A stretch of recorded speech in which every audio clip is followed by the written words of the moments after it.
ከ30 ዓመት በፊት ጀምሮ አውቀዋለሁ። ይሄንን ቦታ ተጠገነ የሚለው ስም ያንስበታል። ዳግም ተወለደ ቢባል ተገቢ ይሆናል።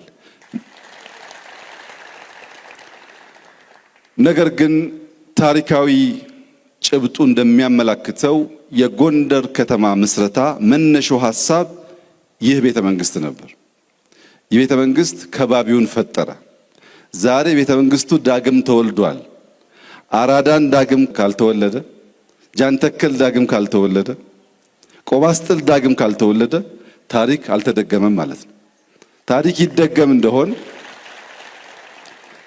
ይደገም እንደሆን አውራው የጅማሮ ስራው ራሱን በወለደው ልክ በቅርብ ርቀት ያሉ ከባቢዎች አራዳም እንደቀደመ እንደ መርካቶ ራሱን ዳግም ወልዶ፣ ጃንተከልም ራሱን ወልዶ፣ ቆባስጥልም ራሱን ወልዶ፣ ጎንደር እንደ ፋሲል ራሷን ዳግም ወልዳ ማየት የሁላችን መሻት ምኞትና ስራ መሆን አለበት።